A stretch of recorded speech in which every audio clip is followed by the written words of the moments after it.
This video contains news and analysis related to a recent terror attack in Kashmir. The content may include sensitive visuals and discussions that could be distressing to some viewers. Viewer discretion is advised. We strongly condemn all forms of violence and terrorism. The purpose of the content is solely to inform and create awareness based on verified reports. মাওবাদী মুক্ত ভারতের পথে আরো এক ধাপ এগোলো কেন্দ্র। 31 মাওবাদী খতম হচ্ছে। অন্যতম বড় অপারেশন সংকল্পের বড় সাফল্য বলা যায়। তেলেঙ্গানা ছত্তিশগড় সীমান্তে 31 জন মাওবাদীকে খতম করা হয়েছে। মানে যে এলাকায় এই সমস্ত মাওবাদীদের খতম করা হয়েছে দুর্গম পাহাড়ি এলাকা, কিভাবে এই অপারেশন চালানো হলো এবং তার পরবর্তীতে কি অবস্থা সব জানবো আমাদের রিপোর্টার প্রসেনজিৎ চৌধুরী আমাদের সঙ্গে সরাসরি রয়েছেন। প্রসেনজিৎ,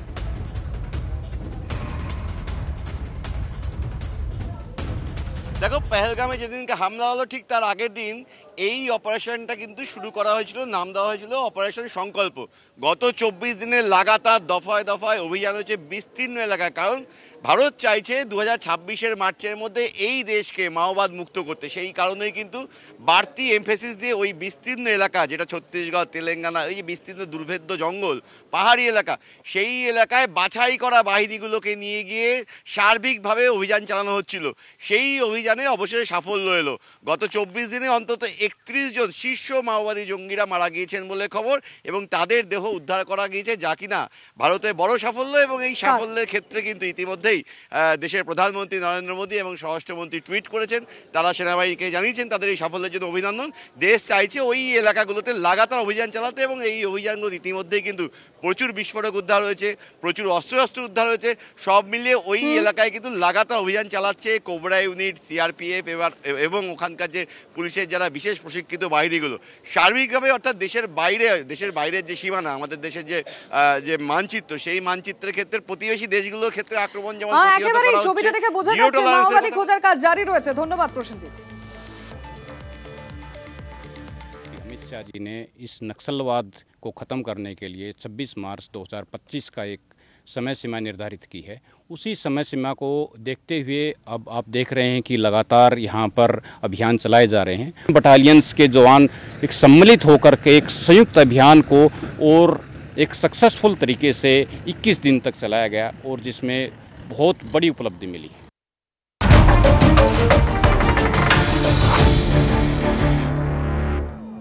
আরো একটা বড় খবর দিই আপনাদের। বাংলাদেশে বসে শুরু প্রক্সি যুদ্ধ। কোন বড় নাশকতার প্রস্তুতি? কেন এই কথাটা বলছি? তার কারণ আইডি তৈরি করার প্রস্তুতি নিচ্ছিল ধৃত জেএমবি জঙ্গিরা।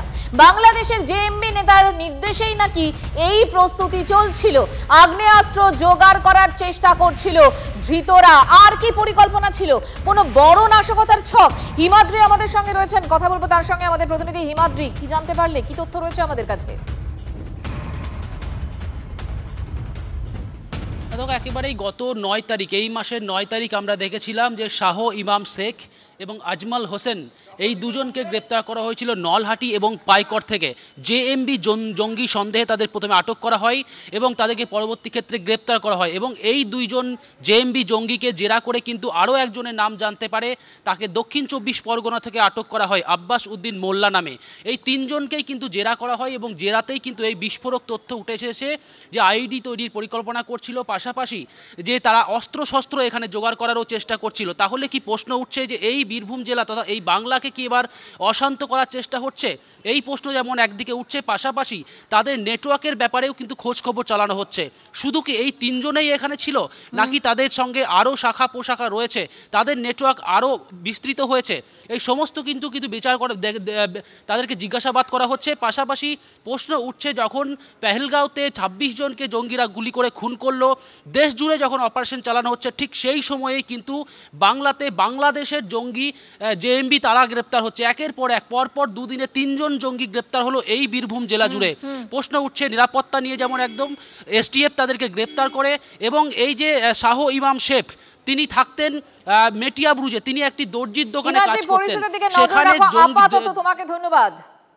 কিন্তু পাকিস্তান যে কোনোভাবেই ঠিক হচ্ছে না, কারণ আমরা পেহেলগাঁওয়ের দিকে নজর রেখেছিলাম, তার প্রত্যাঘাত পেল, তার উত্তর পেল, কিন্তু এবার পূর্ব এবং উত্তর পূর্বে নজর রাখছে। কেন এই কথাটা বলছি? ইতিমধ্যেই বাংলা থেকে বীরভূম, দক্ষিণ 24 পরগনা, এই জায়গা থেকে 3 জেএমবি জঙ্গিকে কিন্তু পাওয়া গেছে। তারপর কি টার্গেট তাদের এই মুহূর্তে হতে পারে, এই সমস্ত বিষয়টা ডিটেলে এবং সহজভাবে বুঝে বলবে সিজার মন্ডল।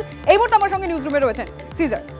দেখো, যে তিনজনকে জেএমবি জঙ্গি সন্দেহে গ্রেপ্তার করা হয়েছে বীরভূম এবং দক্ষিণ 24 পরগনা থেকে, যেটা জানা যাচ্ছে এই যে মডিউলটা তৈরি হয়েছিল পুরোটাই অনলাইনে এবং হ্যান্ডলাররা হচ্ছে বাংলাদেশ থেকে জেএমবি নেতারা এদের নির্দেশ দিয়েছিল এবং ধৃতদের একজনের কাছ থেকে আইডি তৈরির নকশা পাওয়া গেছে এবং আরেকজন আব্বাস, যাকে দক্ষিণ 24 পরগনা থেকে গ্রেপ্তার করা হয়েছে, তার দায়িত্ব ছিল অস্ত্র জোগাড় করার।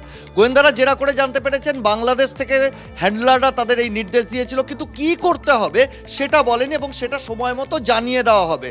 অর্থাৎ আবার কিন্তু জেএমবি এবিটির মতো জঙ্গি সংগঠনগুলো বাংলাদেশের এখনকার পরিস্থিতিতে তারা খোলা ঘুরে বেড়াচ্ছে এবং সেখান থেকে তারা ভারতে নাশকতার ছক চালাচ্ছে এবং কোথাও গোয়েন্দারা মনে করছেন এরকম বিভিন্ন মডিউলকে অস্ত্র এবং আইডি দিয়ে তৈরি করে রাখা হচ্ছে বড়সড় কোনো নাশকতার জন্য। ধন্যবাদ সিজার।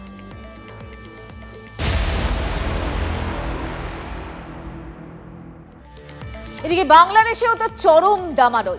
বাংলাদেশে ইউনুসপন্থী আর বিরোধীদের ক্ষমতা দখলের লড়াই একেবারে তুঙ্গে। সেনা প্রধান ওয়াকারুজ্জামানকে সরাতে মরণ কামড় আইএসআইয়ের। ইউনুসের মাথা ব্যথা বাড়িয়ে ছাত্র আন্দোলনে জ্বলছে বাংলাদেশ। ছাত্রদের লং মার্চের নেপথ্যেও মৌলবাদী ইন্ধন। কেন এই কথাটা বলছি বুঝে নেওয়ার চেষ্টা করব। সুমন কল্যাণ আমাদের সঙ্গে রয়েছেন, আমাদের প্রতিনিধি সুমন। দেখো, সম্প্রতি কিন্তু আমরা বেশ কিছুদিন পরে বাংলাদেশ জুড়ে ছাত্রছাত্রীদের একটা আন্দোলন দেখেছিলাম, যেখান থেকে নতুন যে রাজনৈতিক দল তৈরি হয়েছে সেই দল আন্দোলনে নেমেছিল আওয়ামী লীগকে ব্যান করার জন্য। একদিনের আন্দোলন হয়েছে, আওয়ামী লীগকে ব্যান ঘোষণা করা হয়েছে। তারপর নতুন করে কিন্তু এই যে জগন্নাথ বিশ্ববিদ্যালয়, ঢাকা বিশ্ববিদ্যালয়, এদের ছাত্রছাত্রীরা নতুন করে আন্দোলনে নেমেছেন। একজন ছাত্র নেতাকে কুপিয়ে হত্যা করা হয়েছে এবং গতকালকেও আমরা দেখেছি যে যমুনা যে বাসভবন রয়েছে প্রধান উপদেষ্টার, সেই যমুনার সামনে লং মার্চ হয়েছে। প্রচুর ছাত্রছাত্রী তারা বসে পড়েছেন সেই যমুনার সামনে। পুলিশের লাঠিচার্জ হয়েছে এবং লাঠিচার্জের পরে কাঁদানো গ্যাসের সেল ফাটানো হয়েছে। সব মিলিয়ে পরিস্থিতি কিন্তু বাংলাদেশের অগ্নিগর্ভ। গতকাল তথ্য উপদেষ্টা মাহফুজ আলম তিনি গিয়েছিলেন ছাত্রছাত্রীদের সঙ্গে কথা বলতে, তার মাথায় জলের বোতল দিয়ে আঘাত করা হয়েছে। ফলে যে পরিস্থিতি এখন চলছে তাতে কিন্তু বলাই যায় যে বাংলাদেশ জুড়ে একটা নৈরাজ্য চলছে।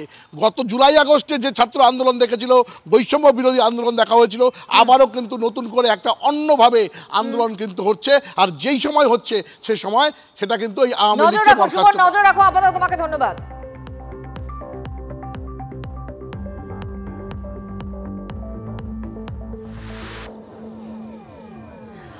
এই মুহূর্তে দাঁড়িয়ে অবশ্য বাংলাদেশের দিকে আমাদের নজর ছিল। ঢাকা বিশ্ববিদ্যালয়, সেখানে ক্যাম্পাসের একেবারে ভিতরে ছাত্র খুন হয়েছেন। আর তার মধ্যে আমাদের কাছে আরও বেশ কিছু খবর রয়েছে, আমরা সেই খবরের দিকে নজর রাখবো। কিন্তু তার আগে একটু ডিটেলে জানিয়ে রাখতে চাইবো, ছাত্র নেতা শাহরিয়ার আলম শাম্য হত্যায় গ্রেফতারি তামিম হাওলাদারের মাদারীপুরের গ্রামের বাড়িতে আগুন লাগিয়েছে উত্তেজিত জনতা। হত্যার ঘটনা এখনো পর্যন্ত যে ধৃত বাকি দুজন, তাদের বাড়িও মাদারীপুরে।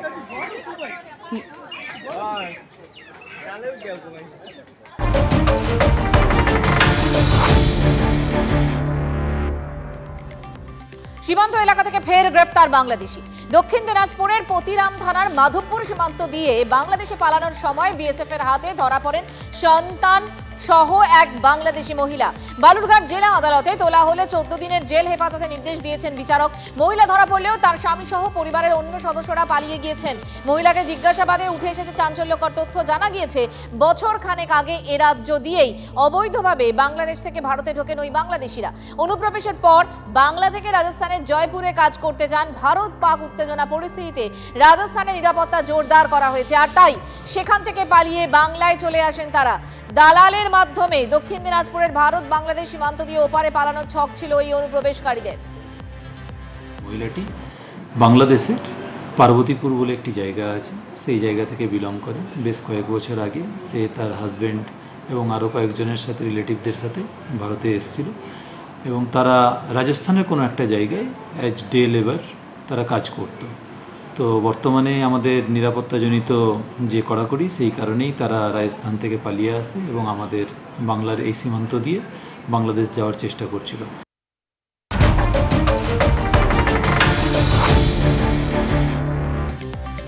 রাজস্থানের ইটভাটায় অভিযান, পুলিশের গ্রেফতার 96 জন বাংলাদেশি, প্রত্যেকের কাছে ভারতের পরিচয়পত্র। কোথা থেকে এদেশের পরিচয়পত্র পেলেন এতজন বাংলাদেশি? কাদের মদতে বেআইনিভাবে পরিচয়পত্র তৈরি? এর পিছনে বড় কোনো চক্র জড়িয়ে। কোচবিহারের বাসিন্দা পরিচয় দিয়ে ইটভাটায় কাজ করতেন 96 জন, জানাচ্ছেন ওই ইটভাটারই কর্মী কোচবিহারের বাসিন্দা নূর আলম। এই মুহূর্তে সুমন কল্যাণ আমাদের সঙ্গে টেলিফোনে রয়েছেন। সুমন, কি খবর পাচ্ছি আমরা এই সম্পর্কে? দেখো, শ্রীরাম ভাটা বলে রাজস্থানের একটি ইট ভাটা রয়েছে। সেই ইট ভাটায় হঠাৎ করেই কিন্তু পুলিশের অভিযান হয় এবং সেখানে প্রায় 300 জন কর্মী কাজ করছিলেন। এদের মধ্যে অনেকে পালিয়ে যান এবং 100 জনেরও বেশি গ্রেফতার হয়। তাদের মধ্যে 16 জন ভারতীয়, বাকি সকলেই 96 জন ছিল বাংলাদেশি। এটা কিন্তু তারা জেরাতে স্বীকার করেছে। কিন্তু ঘটনাচক্রে এই 16 জনকেও বাংলাদেশি সন্দেহে যখন আটক করে রাখা হয়, তাদেরকে পরবর্তীতে ডকুমেন্ট ভেরিফাই করে তাদেরকে ছেড়েও দেওয়া হয়েছে গত 2 দিন আগে। কিন্তু প্রশ্ন হচ্ছে, আমরা কথা বলেছিলাম এই যিনি কোচবিহারের বাসিন্দা তার সাথে, তিনি বলছেন যে কোচবিহারের সিতাই, শীতলকুচি, শিলিগুড়ি সহ একাধিক জায়গা দিয়ে তারা ওই সমস্ত কর্মীরা ঢুকেছেন এবং তাদের কারণে, এই বাংলাদেশিদের কারণে ভারতীয়দের যারা পশ্চিমবঙ্গ থেকে কাজে গেছে তাদেরকে অসুবিধায় পড়তে হয়েছে। এবং সেই কথাগুলো কিন্তু আজকে আমরা তাদের সাথে কথা বলেছি। এখন যে পরিস্থিতি রয়েছে সেটা কিন্তু অত্যন্ত উদ্বেগজনক এই মুহূর্তে বলা যায়। রাখো, তুমি আমাদের সঙ্গে থাকো। এরই মধ্যে আরো একটা খবর পাচ্ছি আমরা।